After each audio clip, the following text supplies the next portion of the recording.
السلام عليكم، ازيكم يا اصدقائي؟ عاملين ايه؟ ايه الاخبار؟ معاكم مصطفى سليمان، خبره 10 سنوات في السوفت وير ديفلوبمنت، وان شاء الله هنشرح الادفانسد او بي في الجافا سكريبت.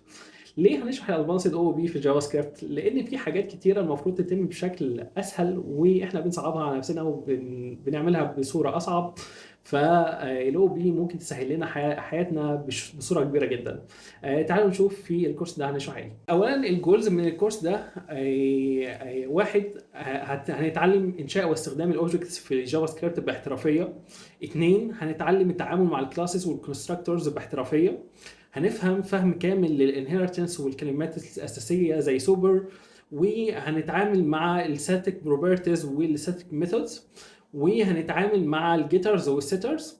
وهنتعامل مع البابليك والبرايفت كلاس فيلدز. وهنستخدم البرايفت ميثود. وهنفهم الستاتيك انيشاليزيشن للبلوكس في الكلاسز. وهنستخدم هنفهم التبس والتريكس في الجافا سكريبت.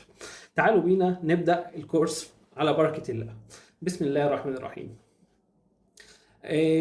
اول حاجه احنا عندنا، لو عندنا variable name هتيكوال اسامه، تمام، و variable age هتيكوال 28، وهنسيف. وبعد كده هنقول name هيقول لي اسامه، وايج هيقول لي 28.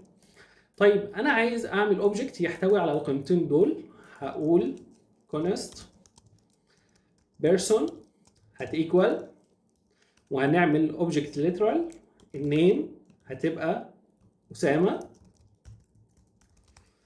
و الايدج هتيكوال 28. تمام.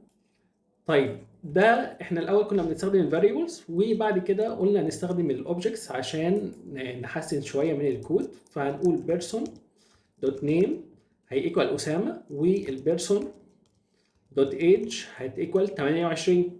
تمام. طيب تعالوا نشوف بعد كده اللي احنا عملناه ده اسمه اوبجكت ليترال. تمام. الاوبجكت الليترال هو احد الطرق لانشاء الاوبجكتس. تمام. تعالوا نديب دايف في الموضوع شويه. عندنا بعد كده حاجه اسمها اوبجكت كونستراكتور. ممكن نكريت الاوبجكت ده عن طريق حاجه تانية. ممكن هنقول، تعالوا نشوف const car هتيكوال new object، والcar دوت color هتيكوال red، والcar دوت speed هتيكوال 200.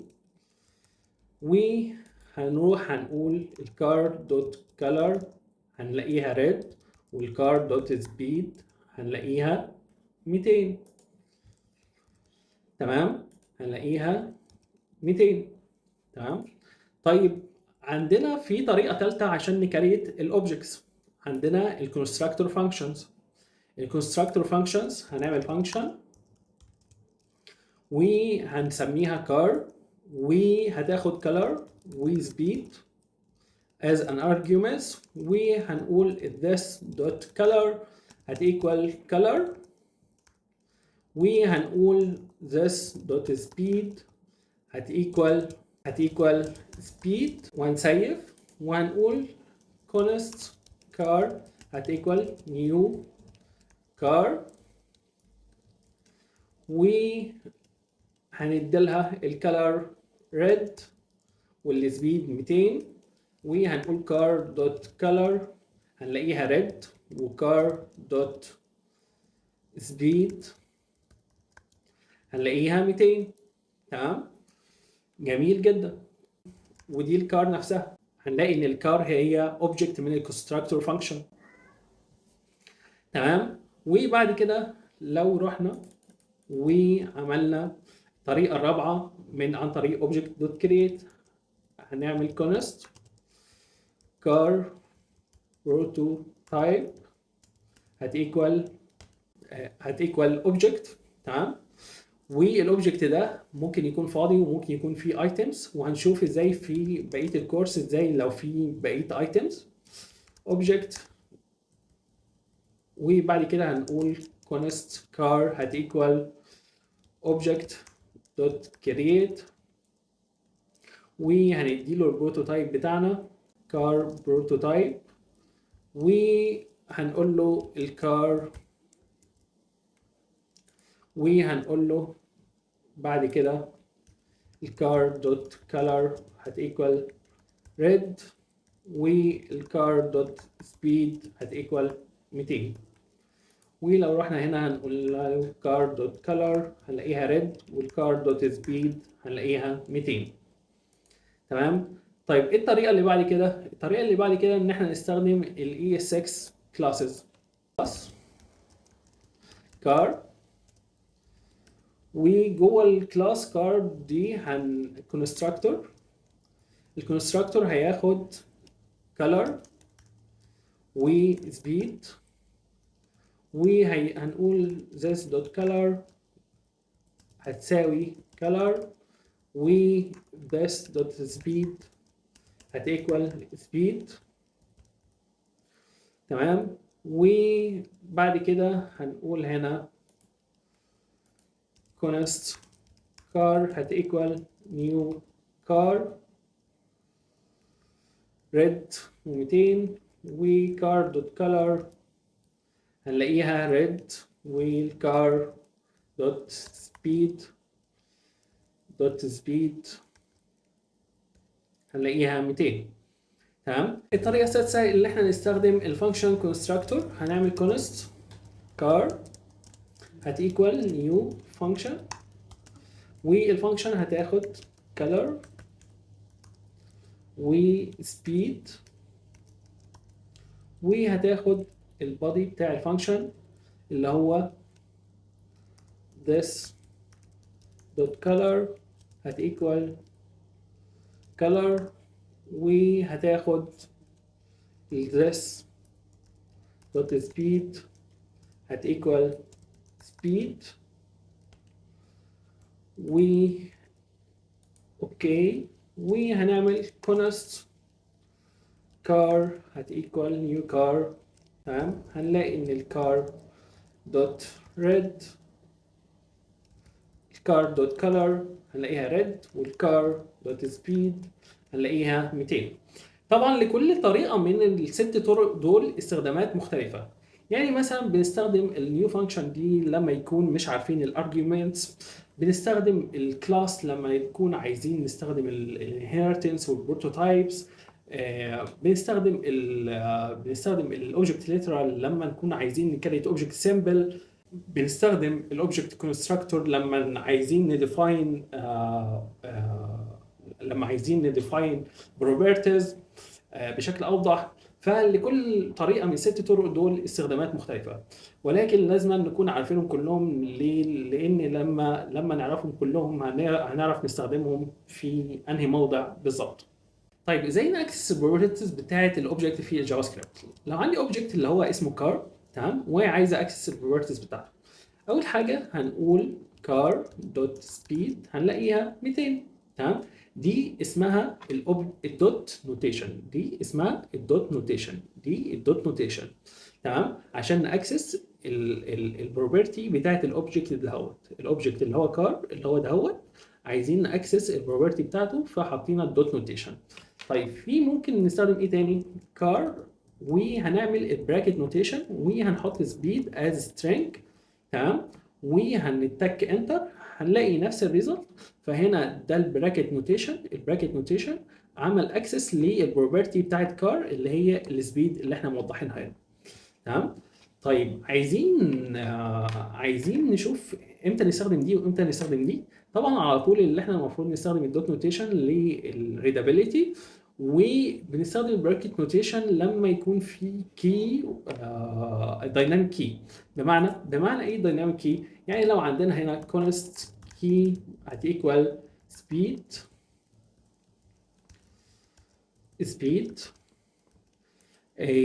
وبعد كده هنقول كار، وعايزين الكي اللي هو الفاريبل. تمام، اللي هو الدايناميك هنلاقيه 200. فالكي اللي هو دهوت، تمام، اللي هو دهوت، اللي هو هنا اللي هو سبيد، راح وعمل اكسس للكار بشكل دايناميك ويطلع لنا ال 200 اللي هي عندنا هنا السبيد بتاعه الكار. طيب في ملاحظات مهمه عايزين نعرفها عن الاوبجكتس. تمام، لو عملت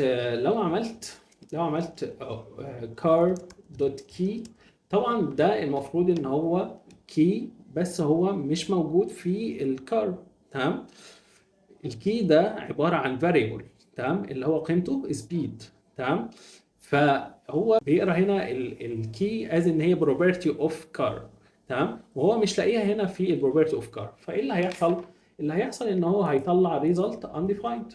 تمام، فهنا لو ما لقيناش الكي او البروبرتي في الاوبجكت هنطلع undefined. لو مثلا طلعنا car dot age، تمام، هيطلع undefined. car dot mark هيطلع undefined. تمام، car dot بلا بلا بلا بلا بلا هيطلع undefined. تمام، فدي اول ملاحظه، لو ما لقيناش كي او بروبرتي هيطلع undefined. لازم برضو نعرف ان object keys get stringified. بمعنى ان انا هنا لو عندي car واحد، تمام، هتيكوال 1 كار، هنلاقي ان الاوبجكت كيز دي جيت سترينجفايد. يعني كار واحد هتطلع لنا 1 برضو. طيب لو قلنا كار و true هتيكوال correct، هنلاقي ان الكي اللي هو true ده حصل له stringify. فلو قلنا car true هي equal correct. تمام، ودي الملاحظات اللي كنا عايزين نعرفها. في برضو ملاحظة مهمة جدا، ملاحظة ان الكار ممكن الكي بتاعها الفاليو بتاع الكي يبقى فانكشن، البروبرتي ممكن تبقى فانكشن. يعني لو قلنا كار دوت درايف هتيكوال فانكشن، وحطينا في الفانكشن console.log driving. تمام، هنلاقي هنا الconsole.log driving هي عباره عن فانكشن. ولو قلنا car.drive وناديناها as function هنلاقيها طلعت لنا الفاليو اللي هو driving.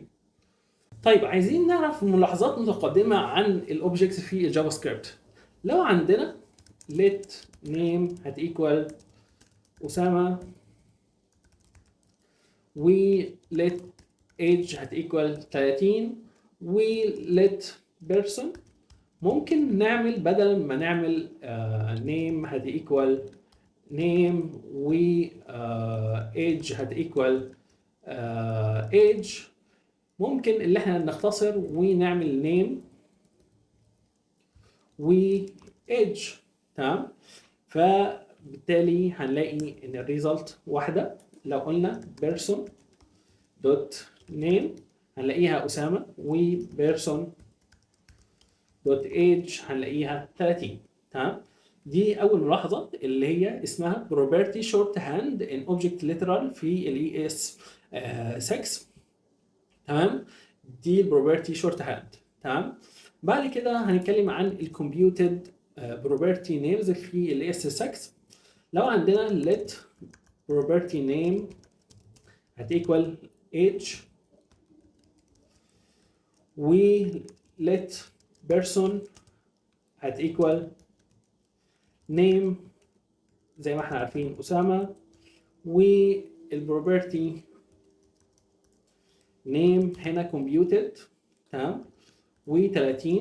تمام، فهنقول هنا person dot age هنلاقيها 30. يبقى هنا راح على البروبرتي نيم اللي هي الكمبيوتد. تمام، حط الايدج هنا، حطها هنا، حط الايدج من هنا، حطها في البروبرتي نيم هنا. فدي الكمبيوتد بروبرتي نيم في الاي اس 6. تمام. وبعد كده عندنا الاوبجكت ديستراكتنج في الاي اس 6. عندنا let person هتيكوال name أسامة والايدج 30. تمام. وهنقول let name و age هتيكوال person. فهنا لو رحنا وقلنا name هنلاقيها أسامة والايدج هنلاقيها 30. يبقى هنا راح عمل ديستراكتنج للبيرسون، وزعها على النيم هنا، وزعها على الايدج هنا، يبقى وزعها مرتين. وزع البيرسون، تمام، وزع هنا البيرسون، وزعها على الايدج، ووزعها على النيم as variables. ده بقوا variables. تمام. زي ما احنا شفنا كده النيم طبعا أسامة والايدج طبعا 30. تمام. طيب عايزين نشوف الميثود شورت هاند في الاوبجكت ليترالز. عندنا let person هتيكوال name أسامة، وممكن نعمل هنا greet وهنقول function. تمام.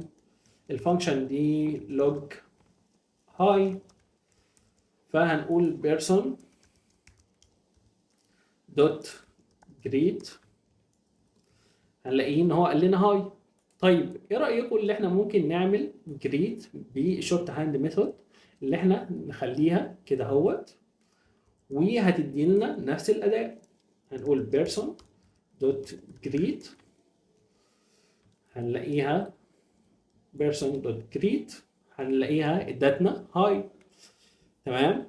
طيب ممكن نلاقي ايه تاني في التيبس والتريكس الخاصه بالاوبجكتس؟ ممكن نلاقي الاوبجكت دوت اساين. الاوبجكت دوت اساين لو عندنا بيرسون والبيرسون ده له نيم وله ايج.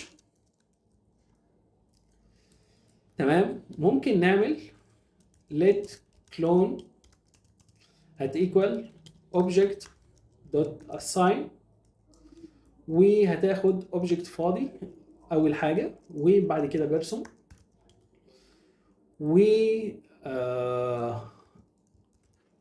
تعالى نطبع البيرسون let clone، هنلاقيها طبعا كلون من الاوبجكت ده. ممكن نعمل ايه تاني؟ ممكن ناخد الكلون ده ونمرج الحاجات كمان. let merge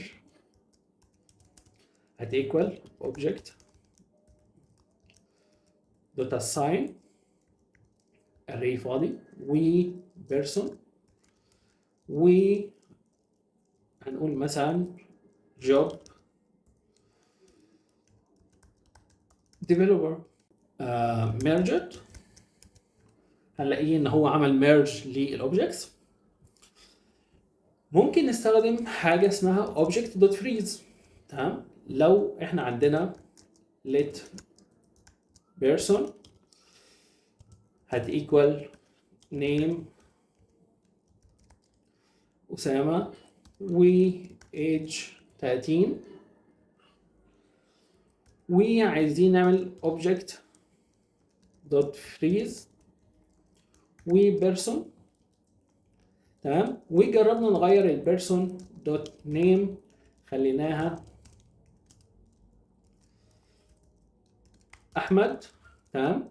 تعالوا نشوف لو غيرنا في البيرسون، تعالوا نشوف البيرسون هيطبع ايه. هنلاقيها اسامه برضو، مع ان احنا حاولنا نغير بس عمل immutability للاوبجكت ده، خلى البروبرتيز بتاعته ما تتغيرش. طيب عندنا ايه تاني في خواص الاوبجكتس؟ عندنا تاني في خواص الاوبجكتس، عندنا لو عندنا let person هتيكوال name أسامة و age 13. ممكن نعمل let enters هت equal object dot enters person. تمام، وده هيطبع لنا array فيها array فيها الكي والفاليو، كي وفاليو نيم اسامه وايدج 30 دي الانترز. طيب ولو عايزين from object dot from enters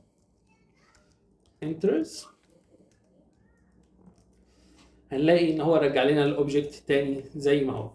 تمام. اخر حاجه عندنا في خواص الاوبجكتس، عندنا لو عندنا اوبجكت اسمه اسامه وعايزين نعمل let keys هت equal object dot keys person. فلو رحنا هنلاقي ان الكيز بقت في array، ولو رحنا هنا let values هت equal object dot values